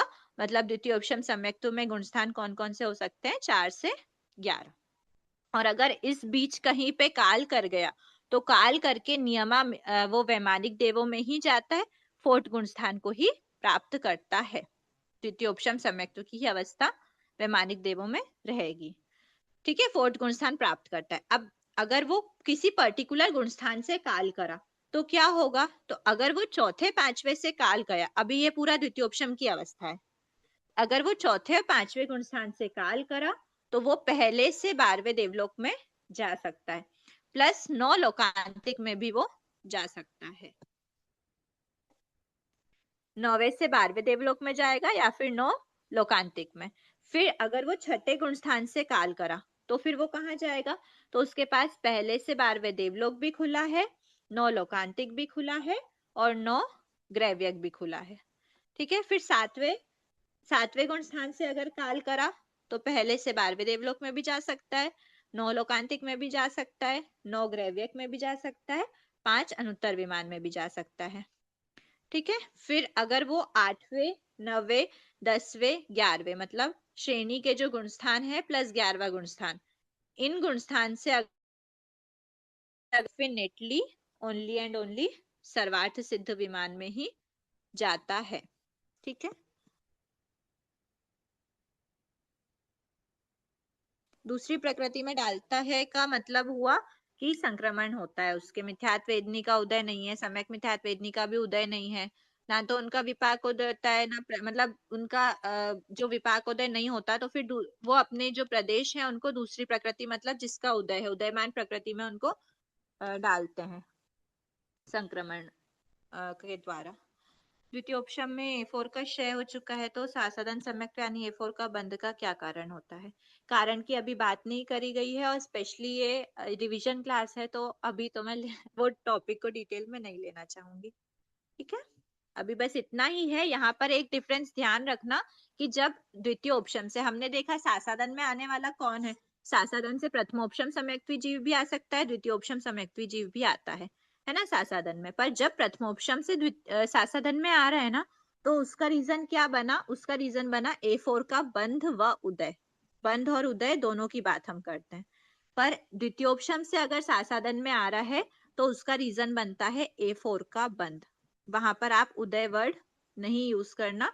क्यों, क्योंकि इसके पीछे हम एक रीजन ये देख सकते हैं कि A4 का यहाँ पे प्रथमोपशम में तो क्षयोपशम होता है, क्षयोपशम मतलब मंद रस, तो मंद रस होने के साथ साथ तो उसी एक ही समय पर उसका बंध भी स्टार्ट हो सकता है और उसका जो मंद रस हो गया था जो क्षयोपशम चल रहा था उस क्षयोपशम की जगह पर उसका पूर्ण उदय मान सकते हैं, मतलब उसका जो मतलब उदय हो गया, उसने अपना फल देने लगा। और जो द्वितीयोपशम में है उसमें A4 का ऑलरेडी क्षय हो चुका था, तो क्षय हो गई अगर कोई प्रकृति तो वो सत्ता में नहीं है, तो पहले उसको सत्ता में लाने के लिए सबसे पहले उसका बंध ही करना पड़ता है, बाद में फिर उसका उदय होता है। ठीक है, इसीलिए बताया है सासादन सम्यक्त्व में अच्छा अभी सासादन डिस्कस नहीं करा ना कि हो गया है, सासादन बचा हुआ है, शाइक भी बचा है, बाप रे टाइम तो निकल रहा है, चलो हो जाएगा। सासादन सम्यक्त्व जो है अभी सासादन की बात करी तो हम सासादन को ले ही लेते हैं कि सासादन सम्यक्त्व क्या होता है। सासादन सम्यक्त्व एक ऐसा सम्यक्त्व है जो कब प्राप्त होता है, जब औपशमिक सम्यक्त्व, चाहे वो प्रथमोपशम हो या फिर द्वितीयोपशम हो, औपशमिक सम्यक्त्व से पतित हो रहे हैं, मतलब जो उपशम की अवस्था है उससे गिर रहे हैं। किस तरफ गिर रहे हैं? मिथ्यात्व की ओर। डेफिनेटली सासादन के बाद क्या होगा? जीव मिथ्या दृष्टि ही बनेगा। तो सासादन से मिथ्यात्व की ओर अभिमुख है अगर, तो मिथ्यात्व की ओर अभिमुख कौन सा जीव? प्रथमोपशम द्वितीयोपशम जीव मिथ्यात्व की ओर अभिमुख है, तो वो सासादन सम्यक्त्व को टच करते हुए मिथ्या दृष्टि बन सकता है। तो क्या बताया? औपशमिक सम्यक्त्व से पतित एवं मिथ्यात्व की ओर अभिमुख जीवों में जो सम्यक्त्व पाया जाता है वो सासादन सम्यक्त्व कहलाता है। अब सासादन सम्यक्त्व किस किस से प्राप्त होता है? तो बताया है कि प्रथमोपशम सम्यक्त्व है। प्रथमोपशम सम्यक्त्व का जो काल बचा था, यहाँ देखा था ना, प्रथमोपशम सम्यक्त्व का ये जो काल था अंतर का, वो प्रथमोपशम सम्यक्त्व के काल में अगर जघन्य एक समय या उत्कृष्ट 6 आवलिका का काल बचा हुआ है और जीव का क्या हो गया, जीव A4 का अनंतानुबंधी चतुष्क का बंध या फिर उदय प्रारंभ हो जाए तो जीव सासादन सम्यक्त्व कहलाता है ना। और द्वितीयोपशम के लिए क्या बोला है कि अगर द्वितीयोपशम का जो काल हमने देखा है, द्वितीयोपशम के काल में अगर परिणामों की मलिनता के कारण जीव के, हाँ देखो यहाँ पे कारण बस इतना, अगर आपसे पूछ भी रहे जो डाउट जिन्होंने पूछा था अभी चैट बॉक्स में, क्या लिखा हुआ था? द्वितीयोपशम में A4 का क्षय हो चुका है तो सासादन सम्यक्त्व, सासादन A4 का बंध का क्या कारण हो सकता है? तो यहाँ पे अगर आपको अभी के कोर्स में दिया है तो बस अगर ये क्वेश्चन आपसे पूछते हैं तो आप बस इतना ही लिख सकते हो, परिणामों की मलिनता के कारण, क्योंकि अभी आपका यही बताया है कि परिणामों की मलिनता के कारण ही उसके A4 का जो बंध या फिर बंध उदय दोनों प्रारंभ हुआ है, दोनों में यही रीजन है, परिणामों की मलिनता के कारण A4 का बंध उदय प्रारंभ हो जाए प्रथमोपशम वाला, और द्वितीयोपशम वाले में A4 का बंध प्रारंभ कर दे, तो जीव सासादन सम्यक्त्व कहलाता है। और सासादन सम्यक्त्व के बाद डेफिनेटली पूरा काल होने के बाद उसके A4 के बंध की नियमोदय की नहीं, हाँ ये बात नेक्स्ट बता रही हूँ मैं, ये हो गया डेफिनेटली, फिर वो मिथ्यात्व में जाता है। ठीक है, अब ये बताया कि सासादन सम्यक्त्व जो है, सासादन का जो ड्यूरेशन होता है, उस पूरे सासादन सम्यक्त्व की अवस्था में A4 का बंध और उदय दोनों पॉसिबल है, ऐसी भी बात है। ओनली बंद होगा ऐसी भी बात पॉसिबल है। मतलब D3 का तो डेफिनेटली यहाँ भी D3 का उपशम ही था और यहाँ भी D3 का उपशम ही है, क्योंकि अभी उपशम का ही ड्यूरेशन चल रहा है, ये जो काल है ये अभी उपशम वाला ही अंतर में ही है अभी, भले वो द्वितीय उपशम से सासादन में चले गया या प्रथम उपशम साधन में चले गया, पर ये उपशम की ही अवस्था है। यहाँ पे D3 के कोई भी प्रकृति के हमारे पास प्रदेश नहीं है, तो इनका तो उदय पॉसिबल ही नहीं है। तो D3 की तो डेफिनेटली उपशमना होती है, मतलब उपशमना ही रहती है, उपशम की ही अवस्था रहती है। और A4 में यहाँ द्वितीयोपशम से आया हुआ है तो बंध होगा, प्रथमोपशम से आया है तो बंध उदय दोनों प्रारंभ हो जाता है। तो इसीलिए A4 के बंध की और D3 के उपशम की नियमा होती है। नियमा मतलब सर्टेनिटी, कंपलसरी है कि A4 का बंध और D3 का उपशम तो रहेगा ही रहेगा सासादन की अवस्था में। और ऐसा पॉसिबिलिटी है कि A4 का उदय भी हो, वो किसमें है? जब वो प्रथमोपशम से आया, पर उसकी पॉसिबिलिटी कभी कभार है, हर समय नहीं है, क्योंकि अगर जीव द्वितीयोपशम से आया है सासादन में तो पॉसिबिलिटी नहीं है कि उस A4 का उदय हो सके। ठीक है, अन्य किसी प्रकार के सम्यक्त्व में अनंतानुबंधी चतुष्क का बंध संभव नहीं है। हाँ, फिर सासादन सम्यक्त्व किस किस को होता है? तो उसकी करण अपर्याप्त और करण पर्याप्त दोनों में होगा। लब्धि पर्याप्त है तो ही सासादन हो सकता है। ये मैंने 36 क्वेश्चन का भी भूल सुधार लिख दिया था, क्योंकि हमने उसमें लब्धि अपर्याप्त का ऑप्शन था और हमने उसको चूज कर लिया था लब्धि अपर्याप्त जीव के, मतलब लब्धि अपर्याप्त को साधारण पॉसिबल ही नहीं है, कंपलसरी है लब्धि पर्याप्त असन्निहित जीवों में ही क्या होता है, साधन सम्यक तो पॉसिबल है। उसकी करण अपर्याप्त अवस्था हो चाहे करण पर्याप्त अवस्था हो, दोनों ही अवस्थाओं में सन्नि पंचेंद्री जो जीव हैं उनकी करण अपर्याप्त और करण दोनों ही मतलब करण पर्याप्त दोनों ही अवस्थाओं में साधन सम्यक्त्व संभव है। लब्धि अपर्याप्त में नहीं होगा, करण अपर्याप्त या करण पर्याप्त में ही संभव होगा। और जो लब्धि पर्याप्त असन्नि जीव है, लब्धि पर्याप्त होना चाहिए, वो भी अपर्याप्त नहीं, असन्नि जीव अगर है, कौन असन्नि, विकलेंद्री या फिर 3 विकलेंद्री या फिर 5 असन्नि, मतलब समुच्चयी तिर्यंश पंचेंद्री, उनमें शरीर पर्याप्ति से पर्याप्त होने के पूर्व साधन सम्यक्त्व संभव है, और जब तक वो पर्याप्त होते तब तक वो मिथ्या दृष्टि बन जाते हैं। इसीलिए उनके सिर्फ अपर्याप्त अवस्था, शरीर पर्याप्ति से पर्याप्त होने से पूर्व मतलब ओनली अपर्याप्त अवस्था में साधन सम्यक्त्व पॉसिबल है। एक बार इसको लिख लेते हैं, अगर आपको सुनने में ओरली थोड़ा कंफ्यूजन हुआ हो तो। क्या बताया, अगर वो जीव सन्नि पंचेंद्री जीव है ना, सन्नि पंचेंद्री जीव अगर है तो वो पहला रूल तो है लब्धि पर्याप्त होना चाहिए, लब्धि पर्याप्त। अब लब्धि पर्याप्त जीव के करण अपर्याप्त वाली अवस्था भी हो सकती है, करण अपर्याप्त वाली अवस्था भी हो सकती है, और करण पर्याप्त वाली अवस्था भी हो सकती है। दोनों अवस्था हो सकती है, पर वो लब्धि पर्याप्त जीव होना चाहिए। ठीक है, फिर दूसरा जीव अगर है तो दूसरा कौन सा जीव है, वो है असन्नि पंचेंद्री। वो जीव भी लब्धि पर्याप्त ही होना चाहिए, लब्धि पर्याप्त, है ना। पर उस लब्धि पर्याप्त जीव के ओनली करण अपर्याप्त अवस्था में क्या होगा, करण अपर्याप्त अवस्था में साधन सम्यक तो पॉसिबल है, करण पर्याप्त में वो मिथ्या दृष्टि बन जाते हैं, इसीलिए करण पर्याप्त में नहीं होती, उसमें वो मिथ्या दृष्टि बन जाते हैं। ठीक है, अब क्लियर हुआ। सन्नि पंचेंद्री जीव में, सन्नि पंचेंद्री जीवों में लब्धि पर्याप्त जीव होना चाहिए, अपर्याप्त के नहीं होता। लब्धि पर्याप्त में करण अपर्याप्त में और करण पर्याप्त दोनों में साधन सम्यक पॉसिबल है। पर अगर वो जीव असन्नि पंचेंद्री है, असन्नि पंचेंद्री में ब्रैकेट में लिख लो कौन से जीव, 3 विकलेंद्री प्लस 5 समूर्छिम समूर्छिम पंचेंद्री, असन्नी है ये ना, समूर्छिम असन्नी समूर्छिम पंचेंद्री। ठीक है, ये तिर्यंश की बात हो रही है, असन्नी पंचेंद्री तिर्यंश। तो असन्नी पंचेंद्री अगर जीव है, 3 विकलेंद्री या फिर 5 समूर्छिम, सन्नी मत समझना इसको, समूर्छिम समझना, समूर्छिम पंचेंद्री तिर्यंश है। ये 8 प्रकार के जो जीव है उनमें लब्धि पर्याप्त जीव होना चाहिए, करण अपर्याप्त अवस्था में ही साधन पॉसिबल है, करण पर्याप्त में वो नियमा मिथ्या दृष्टि होते हैं। क्लियर हुआ ये? अगर आपको इसका स्क्रीनशॉट लेना है तो ले लेना। साधन स्क्रीनशॉट, ये साधन सम्यक्त्व का है।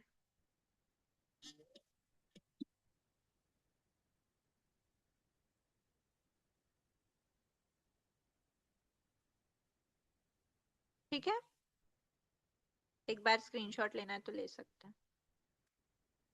कोई डाउट्स थे क्या चैट बॉक्स में? ठीक है, अब हम बात कर लेते हैं शायिक सम्यक्त्व की। ये हो गया ना पूरा। प्रथमोपशम द्वितीयोपशम की टेबल देखना है एक बार, फटाफट देख लेते हैं, फिर शायिक सम्यक्त्व का टाइम रहेगा तो देख लेंगे। दोनों प्रकार के सम्यक्त्व में ऐसे अंडरलाइन करते जाइए, या तो आप दोनों प्रकार के सम्यक्त्व, औपशमिक सम्यक्त्व में D3 का उपशम रहता है, D3 के उपशम को अंडरलाइन कर लेना। दोनों प्रकार के औपशमिक सम्यक्त्व का काल अंतर्मुहूर्त का ही होता है, मैक्सिमम मिनिमम जो भी बात करें हम, अंतर्मुहूर्त का ही काल होता है। अंतर्मुहूर्त से ज्यादा कोई भी प्रकृति को हम उपशमित नहीं कर सकते। ठीक है, फिर उसके बाद फिर क्षयोपशमिक बनता है, सम्यक मिथ्यात्व अथवा मिथ्यात्व को प्राप्त करता है। और अगर परिणाम उसके मतलब वो जो एक समय जगन एक समय छयावलिका वाली जो बात रहती है, तो उस समय पे सासदन सम्यक्त्व प्राप्त कर सकता है औपशमिक सम्यक्त्व में। फिर औपशमिक सम्यक्त्व में साधु क्या जीव आयु बंध नहीं करता।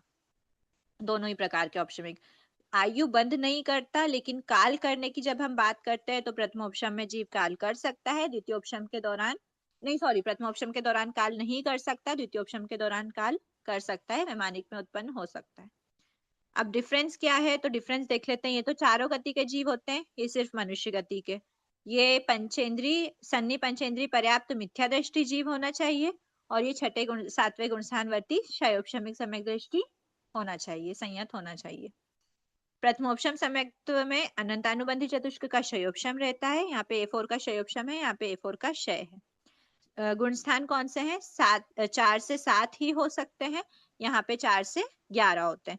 4 5 6 4 5 7 जो रहता है वो फर्स्ट समय का होता है, उसके बाद वो सिक्स्थ में भी स्विच कर सकता है।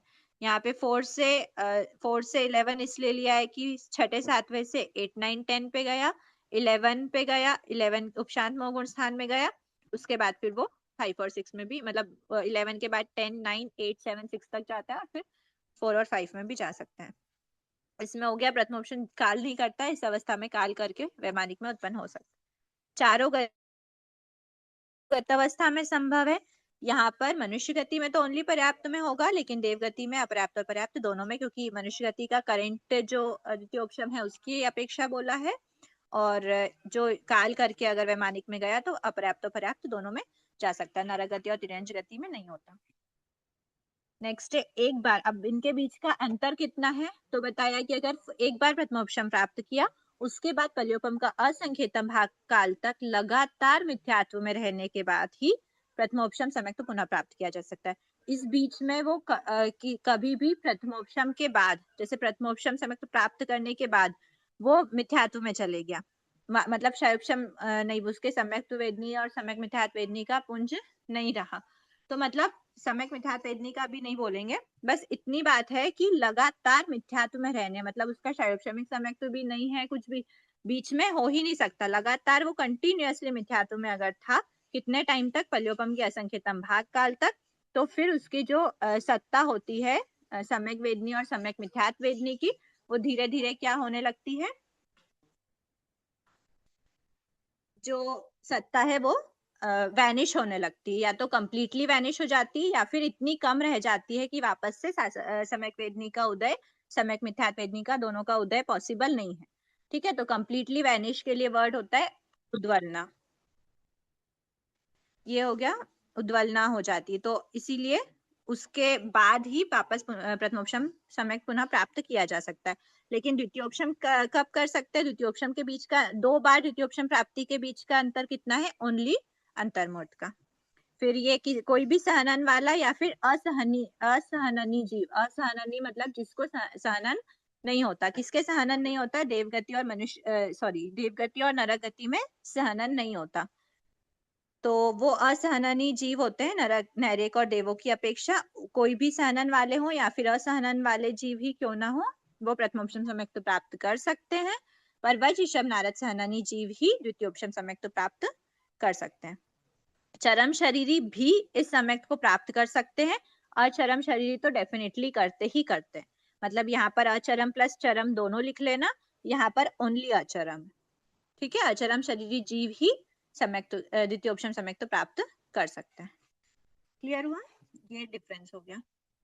अभी शायिक सम्यक को हम नेक्स्ट क्लास में देख लेते हैं, क्योंकि फिर वो रह जाएगा, अभी कंप्लीट नहीं हो पाएगा। अभी तक के किसी के कोई डाउट्स है क्या? तो मैं एक बार अनम्यूट कर रही हूँ आपको सभी को।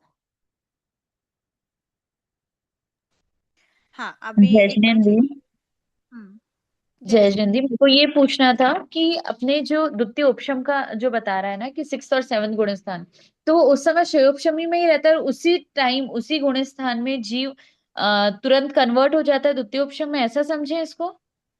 देखो वो रब हो गया ना। देखो मैंने बताया था कि ये जो जब तक हमारा ये सम्यक वेदनी के पुंज का जो, अच्छा ये बुक में है ना, ये जो सम्यक वेदनी के पुंज का जो अंतर्मुहूर्त का काल है ना, इसमें अंतर्मुहूर्त का काल है। यहाँ पर तो एक आवलिका का काल था, एक आवलिका का काल था, यहाँ पर अंतर्मुहूर्त था।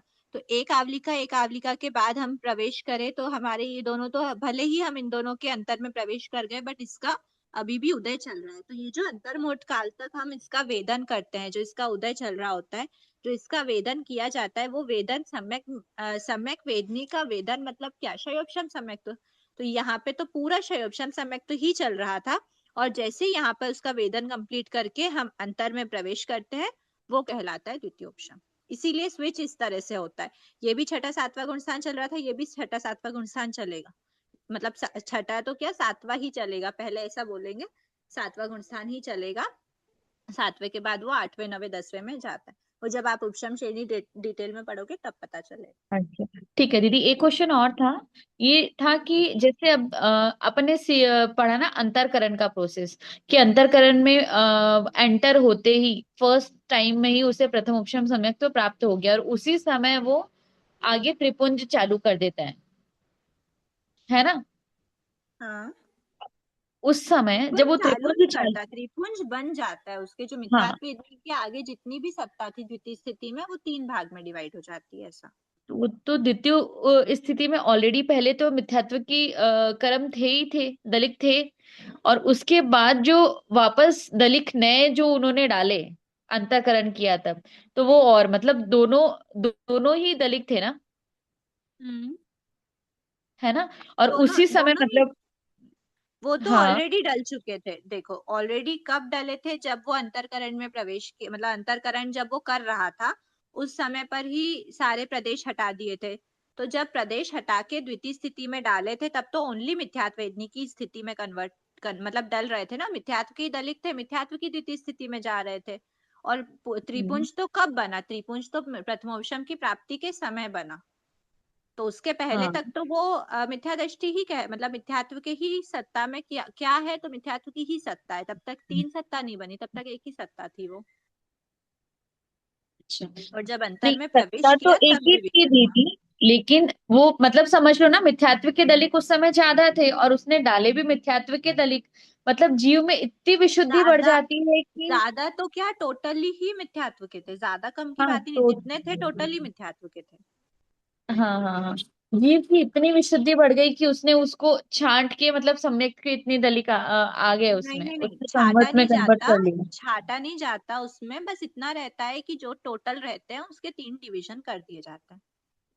पूर्ण विशुद्धि हो जाती है, कुछ के अर्ध विशुद्धि रह जाती है, और कुछ के मतलब जैसे वैसे रहते हैं। ओके, मतलब ठीक है। एक तरह से वही बात है कि वो उतनी विशुद्धि के कारण ही त्रिपुंज बना है।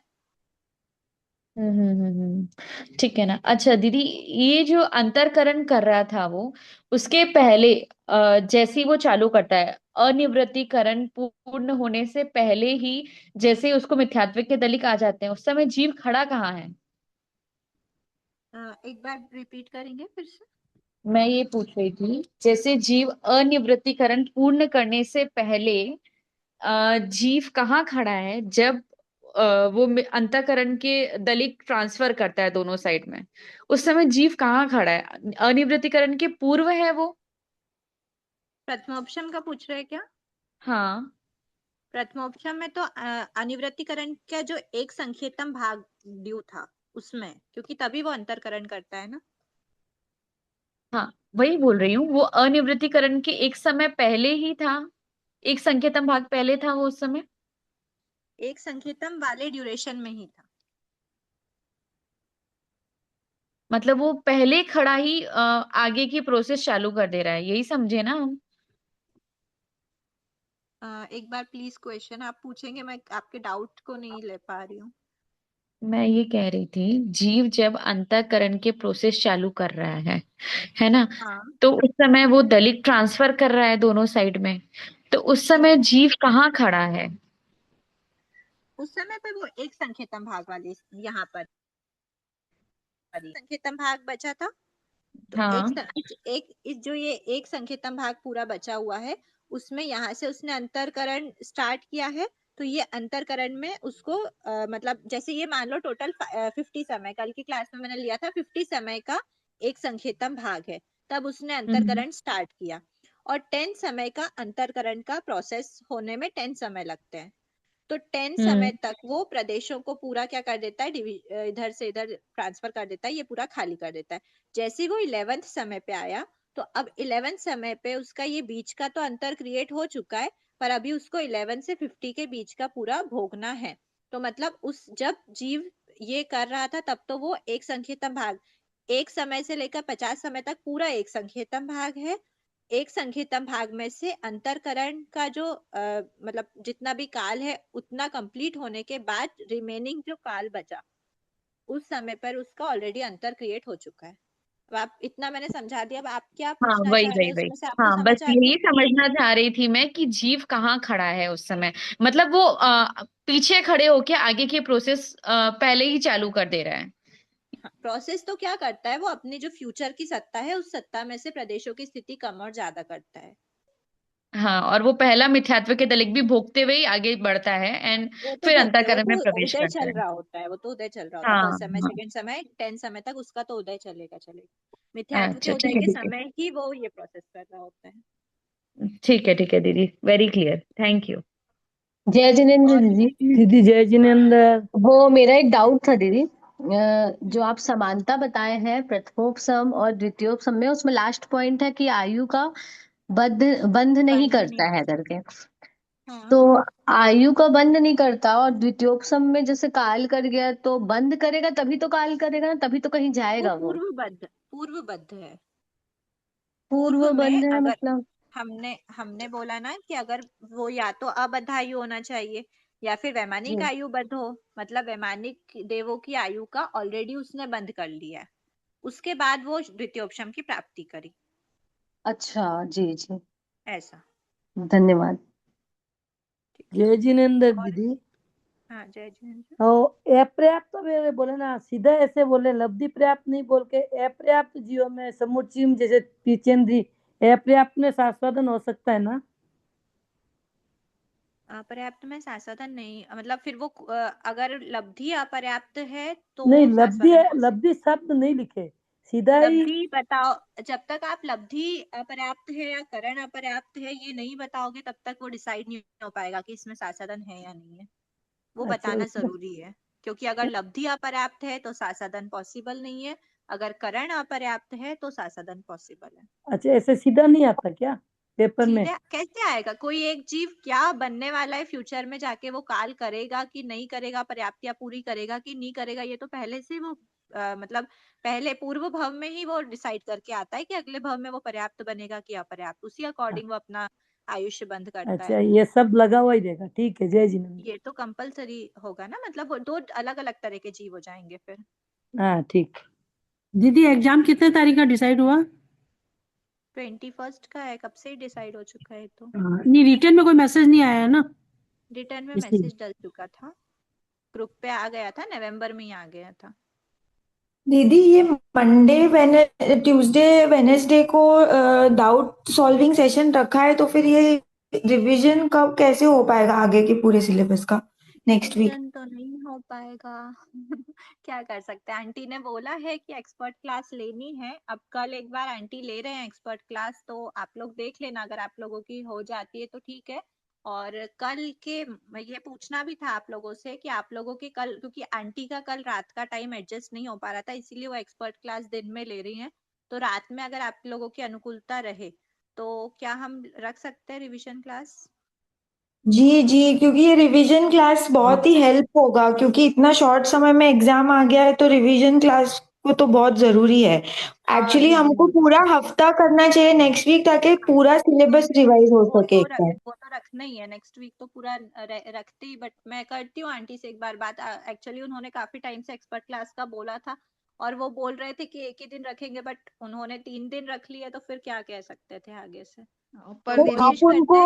आप उनको हाँ आप बताइए उनको ना कि रिवीजन ज्यादा जरूरी है, एक्सपर्ट क्लास से ज्यादा रिवीजन जरूरी है। रीजन, और दीदी तो हम लोगों को आप हैबिट लोग भी। एक बार आप लोग एक बार कोशिश ये करना कि कल की जो क्लास रहेगी ना, एक बार आंटी से आप अपने जिज्ञासा समाधान तो रख ही देना साथ में, प्लस ये भी बोल देना कि रिमेनिंग जो 2 क्लास है आंटी आपको, अगर उनको क्लासेस लेनी भी है तो आंटी रिवीजन करवा देंगे आपको, जो भी टॉपिक्स आपको समझने हैं पर, आगे के भी, तो एक बार वो करवा पर देंगे। दीदी हमारी हैबिट्स क्या है, आप ही से पढ़ने की हो गई, हमको रिवीजन हाँ क्लासेस बहुत इतनी हेल्प लग रही है कि मतलब ऐसा लग रहा है कि सब कुछ अब इसी से क्लियर हो रहा है हमारा। जी जी बिल्कुल, अभी हाँ ऐसे लग रहा है कि सारा अभी समझ में आ रहा है, तो ये रिवीजन क्लास तो बहुत इतने इम्पोर्टेंट है और आपसे ही होनी चाहिए।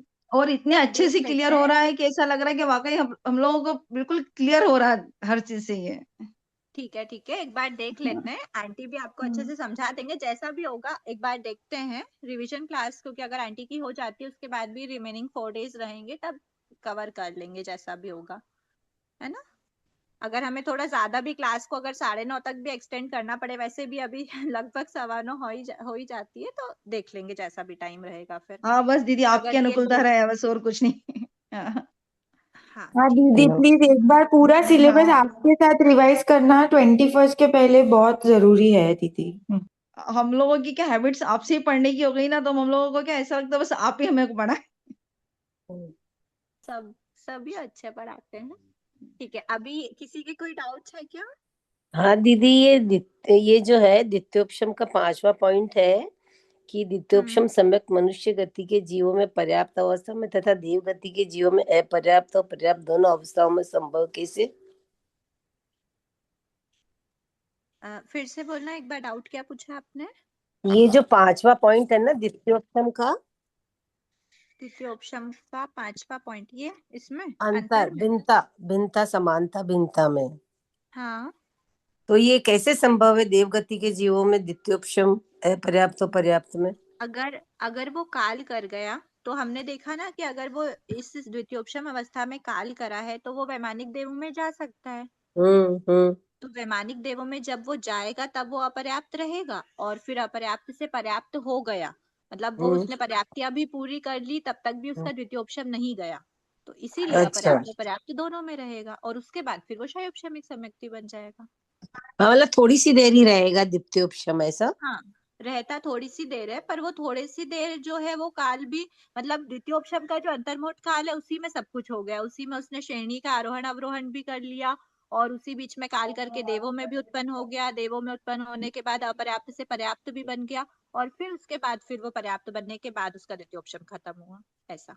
अच्छा, वो जो उसी अंतर्मुहूर्त का अंतर्मुठ काल है काल वो में सब पूरा हो गया। करा उसने? हाँ, उसी अंतर्मुठ के काल में उसने सब कुछ कर लिया, मनुष्य का भाव अच्छा। भी पर्याप्त का भोग लिया, उसके बाद काल हम्म करके वैमानिक में भी चले गया, अपर्याप्त से हम्म, पर्याप्त भी बन गया। अच्छा ठीक है। और कोई डाउट है क्या?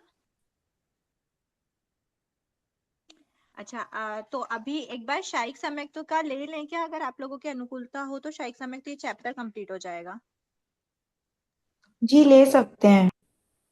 दी नेक्स्ट में करते हैं ना।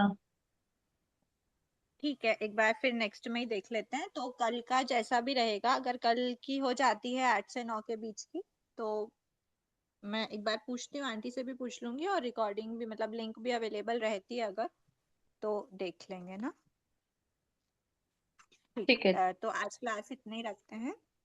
अहो आचार्य भगवान, अहो उपाध्याय भगवान, आपकी कृपा से जो ज्ञान हमने सीखा है वह ज्ञान हमारे भीतर विनय की अभिवृद्धि करे, सहनशीलता का विकास करे, सरलता को बढ़ाए, हम निष्प्रिय बने, अनासक्त बने, पांचों इंद्रियों पर विजय प्राप्त करें, और शीघ्र ही परम वितरागता को प्राप्त करें। हमसे हुई अविनय साधना के लिए क्षमा करें। आप सभी से भी क्षमा याचना। जय जिनेन्द्र। जय क्षमा जी। चाहते हैं, हम भी क्षमा याद रहे। तो गुणस्थान स्वरूप भी आएगा क्या? बुक आई हुई है? टर्म अरे 1 में मणि नहीं है, वो आपको टर्म 2 में और आएगा। गुणस्थान, अच्छा अभी ठीक है। इसमें तो बस यही वाली बुक आएगी। धन्यवाद सब बहुत बहुत। धन्यवाद।